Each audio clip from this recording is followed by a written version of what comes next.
Best जीएमची आम्ही भेट घेतली, दिकेकर साहेबांची भेट घेतलेली आहे. मतदारसंघातले आमचे अनेक विषय होते.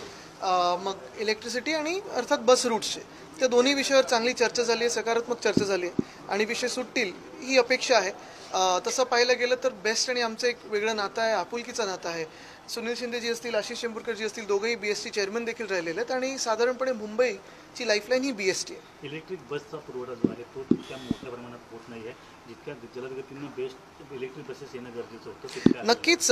खरं तर आमचा प्लॅन जो BSTसाठी होता, आपल्याला आठवत असेल, बस स्टॉप्स जे आहेत, बस शेल्टर आहेत, ते देखील आम्ही वेगळे करणार होतो. साधारणपणे चांगले सोपे, पुरुषांसाठी महिलांसाठी बसण्यासाठी सुरक्षित, आता होर्डिंगसारखं होत आहे. पण दुसरी गोष्ट म्हणजे जर आपण पाहिलं असेल तर 3,337 बसेस या BSTच्या राहिल्या पाहिजेत. त्याच्याहून अधिक साधारणपणे आम्ही 10,000पर्यंत इलेक्ट्रिक बसेसचा फ्लीट आम्ही वाढवत होतो, ताफा वाढवत होतो.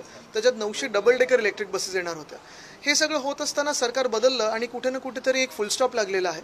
पण हे मी BSTची चूक मानणार नाही, कारण BST नेहमी त्यांची कामगिरी नीट करत असतं. मुंबईत जेव्हा पाऊस पडतो, कधी कधी ट्रेन्स थांबतात पण BST थांबत नाही. आणि BSTसाठी महत्त्वाचं आहे ते म्हणजे BMC कडून अर्थसहाय्य मिळणं. तसं पाहायला गेलं तर आम्ही हीच मागणी केली. मागच्या आठवड्यातच मी आमचे म्युन्सिपल कमिशनर साहेबांना लिहिलेलं आहे की MMRD सारख्या संस्थेला जर BMC 5,000 कोटी देऊ शकते, मग BSTला का नाही? BST तर एक अंगीकृत संस्थाच आहे आणि BSTला अर्थसहाय्य देणं गरजेचं आहे. त्याच्यात आम्ही जेव्हा BMC कमिशनर बरोबर भेट घेऊ तेव्हा ती करू. आज इथे आम्ही आमच्या मतदारसंघाचे विषय घेऊन आलो. त्यावर देखील मी विरोध केला होता, कारण हे सगळं BMC मधून साधारणपणे ठरवलं जातं आणि हे सरकारमधून ठरवलं जातं. एकंदर आमचं जर प्लॅन बघितला असता त्यावेळी जेव्हा आम्ही बनवला होता, 10,000 इलेक्ट्रिक बस आणून देखील तिकीट दर न वाढवता BST ही सरप्लसमध्ये गेली असती. मुख्यमंत्री यांनी आता लाडकी बहीणबरोबर लाडकी भाऊ ही योजना आणलेली आहे. नाही, किती काही लाडकं आणायला गेलं तरी त्यांना लाडकं हे निवडणुकाच असतात. हा सगळा जुमला आहे. महत्त्वाची गोष्ट म्हणजे जे काही काल आपण ऐकलं ते 12वी आणि डिप्लोमा होल्डरसाठी, हे सगळं त्यांच्या स्किल डेव्हलपमेंटच्या कोर्समध्ये जातील, त्यांना सरसकट नाही आहे. आणि आमची मागणी हीच राहील की ओल्ड पेन्शन स्कीम त्याच धर्तीवर तुम्ही लागू केली पाहिजे. आशा वर्कर असतील, अंगणवाडी सेविका असतील, त्यांना देखील तुम्ही वाढीव हे द्या, पगार द्या, किंवा जे काही तुम्ही आत्तापर्यंत त्यांना मानधन देता ते वाढीव द्या. आणि मग जर 10,000 तुम्ही देऊ इच्छितात, मग महिलांना देखील तेवढंच द्या ना सरसकट.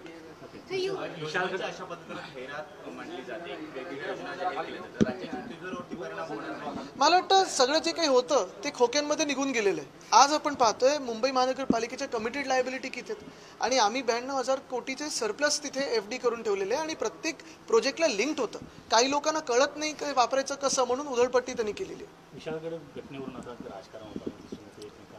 मला वाटतं राजकारण होऊ नये, ह्याच्यात स्पष्टपणे सगळ्यांची मत हेच आहे की गडावर जे अतिक्रमण होतं त्याच्यावर कोणाचंही दुमत नाही, ते गेलंच पाहिजे. पण पायथ्याशी आणि गडावर देखील हिंसक जे आंदोलन करण्यात आलं तेव्हा पोलीस काय करत होते, SP कुठे होते, हे सगळे उत्तरं मला वाटतं राज्य सरकारने दिली पाहिजेत. कुठच्या हेतून ही बाहेरची लोकं जाऊन कोल्हापूरमध्ये हा हिंसाचार करून आली. आणि जे पाहिलं तर आपण नुकसान सगळ्याच समाजांचं झालंय, त्यांना नुकसान भरपाई कोण करून देणार? बरं, हे सगळं 2 वर्ष चालू असताना भर पावसातच आत्ताच काय ना सगळं निवडणुकीच्या तोंडावर आठवलेलं आहे. कुठे ना कुठेतरी राज्यात हिंसेचं वातावरण करायचं आणि त्याच्यावर पोळ्या भाजायच्या, हे त्यांचं काम आहे. वाघनखं आणली गेलेले आहेत आणि त्या संदर्भातला वाद जो आहे तो इंद्रजित सावंत यांनी देखील केला होता की हा दावा शिवरायांचा नाही. बघा, एक आहे की ही वाघनखं शिवकालीन असू शकतात आणि ती खरं आहेत, म्हणजे ते व्हिक्टोरिया अल्बर्ट म्युझियमनी देखील सांगितलेलं आहे. महाराजांनी हे वापरले का ह्याच्यावर अनेक लोकांचा संशय आहे. त्याच्यावर मला वाटतं जे म्युझियम आहे आणि जे त्यांच्याकडून म्युझियमनी घेतलं त्यांच्याकडे पण कुठचाही पुरावा नाही.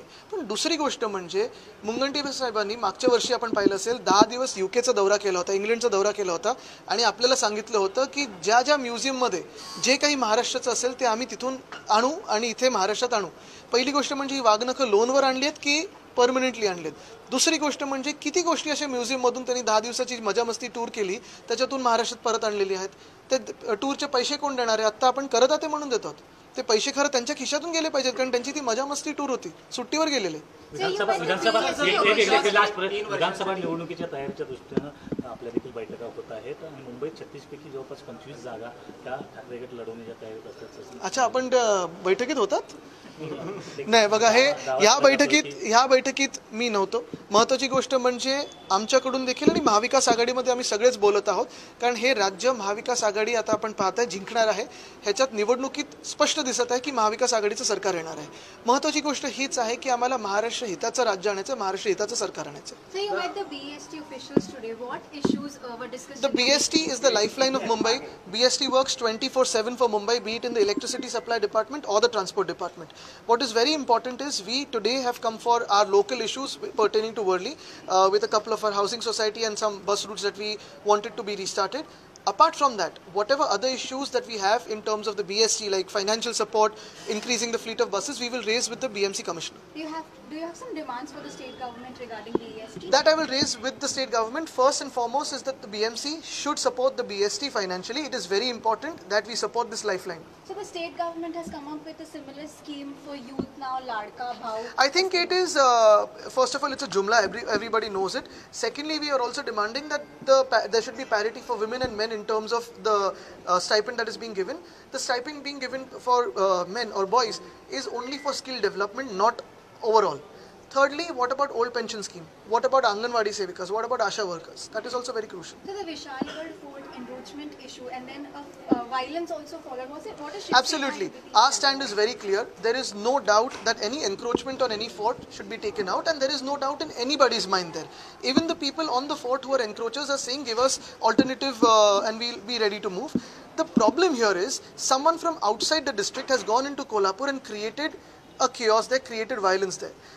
At the foothills of the Vishalgarh, there is a small village which has been attacked. Now, what was the police doing? What was the SP doing? How was this allowed? Where were the authorities in terms of raising the encroachment? And why all of this is happening today on the face of elections and not in the past 2 years when this issue was raised? I think MP Chhatrapati Shahu Maharaj has also